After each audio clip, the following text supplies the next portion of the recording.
Welcome to another session of Keeping It Simple with Prashant Rajore. It is the week of Navratri and we are into the second day. Gurudev has been given such beautiful knowledge about the Nav Durga.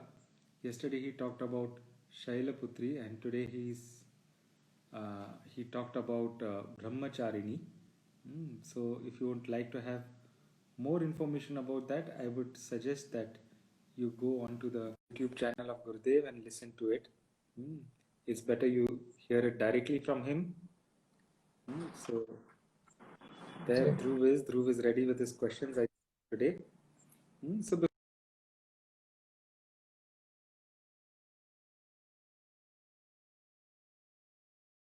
almost 100 people are there for the program. It is a miracle how so many people joined the advanced meditation program. Just 2 days before the program started, we had only 25 registrations. And from there, we had we had 97 registrations. That is how the grace works, And we were at our wits' end how to get registration. We had done so much publicity, but in the end, people just came from all parts of the country. So, Dhruv, are you ready with your questions? Yes, Bhaiya. Shall we start? Yeah, Bhaiya. Yeah. This week's first question is, in meditation, how can one tell if the impression or just thoughts are hovering in the mind? Yeah, don't get into that, whether the impressions are clearing off or not, whether they are just thoughts and all that. We cannot analyze, and we need to come back to the three rules of meditation. First rule is what? I want nothing from my meditation. I don't want peace of mind. I don't want relaxation. I don't want joy. I don't even want my impressions to get away. That is part of the rule. And then I am nobody. I'm neither male nor female, rich nor poor. In that way, then I'm neither a person who has many impressions nor a person who has no impressions. So that from that aspect also, what question you have becomes redundant. And the third is I do nothing. So I don't make any efforts to concentrate or calm down my mind. And in that same vein, we can say I don't make any efforts to get rid of my impressions also, isn't it? So in all three aspects, all three rules, the question becomes meaningless. Okay. So just don't judge. Meditate for the sake of meditating. And that will happen when I say I want nothing, I do nothing, and I am nobody. So then whatever meditation needs to do for us, it will do. Sometimes it will give us relaxation, sometimes it will just give us thoughts, sometimes it will get rid of our impressions. Meditation has its own power. The mind has its own power when it goes into that state of meditation. It has infinite potential. You connect with the self, and the self is infinite. Okay.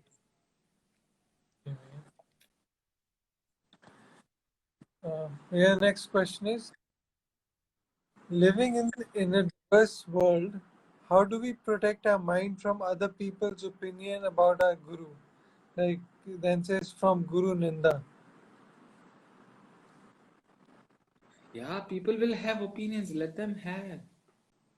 Isn't it? Just because somebody says you're a bad person, that does not make you bad. Isn't it? Let them have their opinions. And the best way to be a brand ambassador for your guru is smile, enjoy, not be affected by any of these things, isn't it? So let them do what they want to. And if you want to give, sometimes, there is a sense of, you would like to make a person understand. If you think, give it with a smile or any other way which you think is right. But not to get bogged down. I remember a story some people attributed to Winston Churchill, some people attributed to George Bernard Shaw, but the story is important. It does not matter who it is. Many people say it is George Bernard Shaw's story. So George Bernard Shaw was walking on the streets of London, and one of his staunchest critics came from the opposite directions. And he came and stood in front of George Bernard Shaw. Hmm. And he told George Bernard Shaw, I don't give way to fools. So George Bernard Shaw, he stepped aside and said, but I do, isn't it? So there is always a way to, if you want to give it back, you give it back, but with a smile, with a presence of mind. Okay, and sometimes the presence of mind is also not there. You might get agitated, upset. That is also fine, you know. Mm. But from my perspective, it is pointless, mm, criticizing or shouting or defending yourself. You know, the guru energy will take care of everything. I remember with this in this respect, I will tell a guru story. Mm.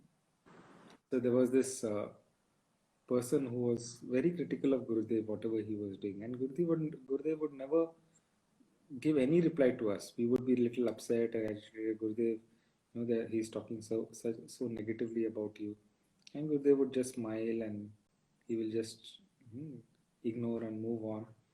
And it so happened that that person got into trouble and he came to meet Gurudev.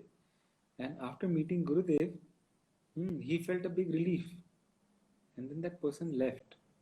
And then Gurudev, we were there with Gurudev. Gurudev said, see, that was the reason I was not critical of them. Hmm. See, when I am not critical of them, I have kept my door open for them to come and talk to me anytime. But if I had back answer to whatever barbs they were throwing at me, then they would not have felt comfortable to come and meet me, isn't it? So his way of keeping doors open for people is not back answer. Hmm. So you need not be that way.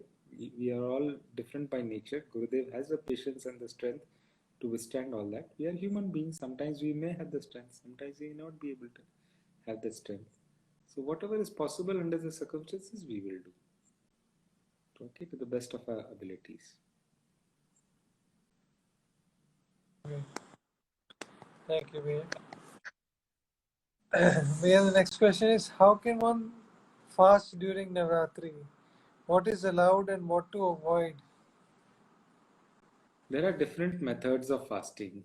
Go with whatever is comfortable. Hmm. There are some people who go to lighter foods. Okay. There are some people who go to liquid foods. There are some people who do water fasting. That means they have only water.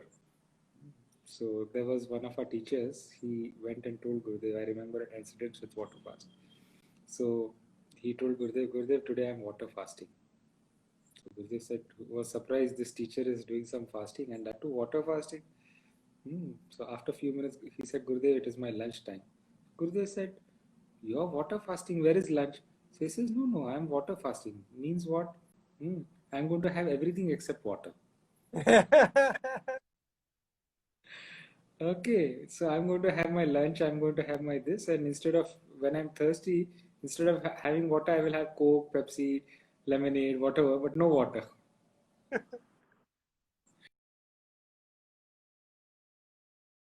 Let's see how it's possible. Even going into a stronger fast requires some practice. You cannot do it immediately. So you develop it over a period of time.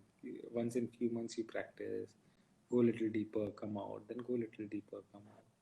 Hmm. So the ideal way, or one of the ideal ways to go into fasting is like -2 days. If you're starting on 0th day, the -2 days is you come on half diet. Then -1 day, you come on liquid diet.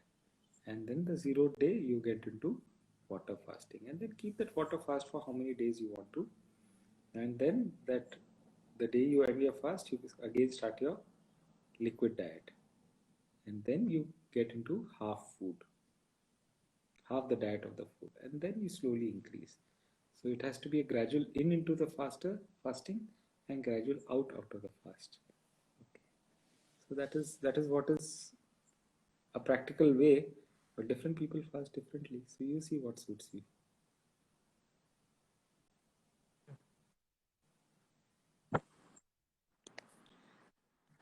Bhaiya, the next question is, if you do not have a goal in life, can you still be happy? Yeah, you can be happy anyhow, whether you have a goal or not.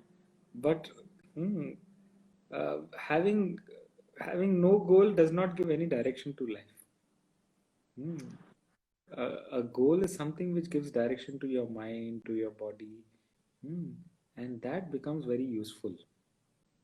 Otherwise, you become a directionless vehicle or ship or whatever, and anything directionless is not of worth, isn't it? So it's a sense of direction is achieved through you having a goal. So little bit goal we should have, okay?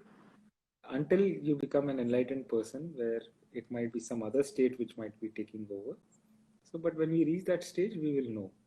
Okay, but till that time, a little goal gives you a little sense of direction. Okay.